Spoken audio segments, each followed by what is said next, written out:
Hi friends, எல்லோரும் எப்படி இருக்கிறீங்க? இன்றைக்கி வந்து வீடியோக்குள்ளே என்ன பார்க்க போகிறீங்கன்னா, ஒரு புளிக்குழம்பு ரெசிபி தான். வாங்க எப்படி செய்யலாங்கிறத பார்க்கலாம். அதுக்கு என்னென்ன தேவையானதுங்கிறதும் பார்த்துடலாம் வாங்க. ஒரு பூண்டு எடுத்து உரித்து வச்சுருக்கேன். கொஞ்சம் சின்ன வெங்காயம் எடுத்து வச்சுருக்கேன். சின்னதாக 2 தக்காளி எடுத்து கட் பண்ணி வச்சுருக்கேன்.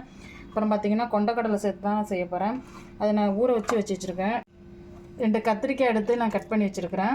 ஒரு சின்ன லெமன் சைஸு புளி எடுத்து நான் கரைச்சி வச்சுருக்கேன். கூடவே பார்த்தீங்கன்னா குழம்பு மிளகாத்தூள் தான் எடுத்து வச்சுருக்கேன். இவ்வளோ தான் ஃப்ரெண்ட்ஸ் இதுக்கு தேவையானது. வாங்க எப்படி செய்யலாங்கிறத பார்க்கலாம்.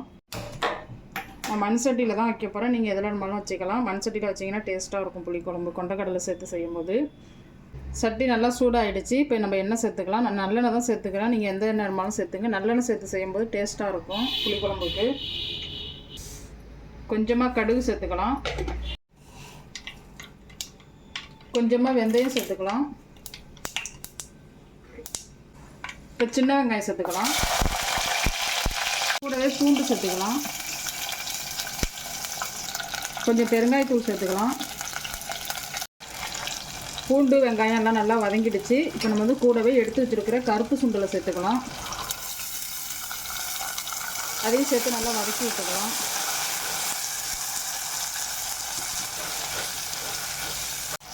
இப்போ கத்திரிக்காய் சேர்த்துக்கலாம். இப்போ நல்லா வதக்கி எடுத்துக்கலாம். இப்போ தக்காளி சேர்த்துக்கலாம்.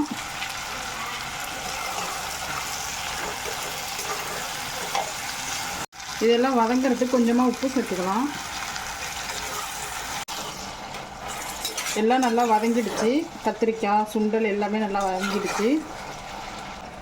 கொஞ்சம் காரத்தூள் சேர்த்துக்கலாம். எடுத்து வச்சுருக்கிற மிளகாத்தூள் சேர்த்துக்கலாம்.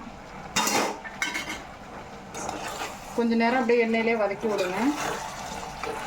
நம்ம கரைச்சி வச்சுருக்கிற புளி தண்ணியை சேர்த்துக்கலாம்.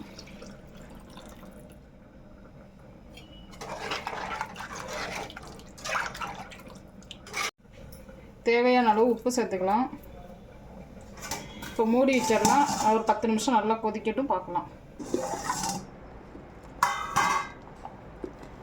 அவ்வளோதான் ஃப்ரெண்ட்ஸ், செம சூப்பராக ரெடி ஆகிடுச்சு. பாருங்கள், நல்லா எண்ணெயெல்லாம் நல்லா பிரிஞ்சு வந்துருச்சு பாருங்கள்.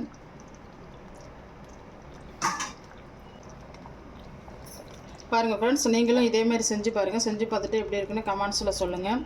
பிடிச்சிருந்தா இந்த சேனலை லைக் பண்ணுங்கள், ஷேர் பண்ணுங்கள், கமெண்ட்ஸ் பண்ணுங்கள், சப்ஸ்கிரைப் பண்ணுங்கள். பக்கத்தில் உள்ள பெல் பட்டனை கிளிக் பண்ணுங்கள் ஃப்ரெண்ட்ஸ். மீண்டும் ஒரு வீடியோவில் சந்திப்போம். பாய்.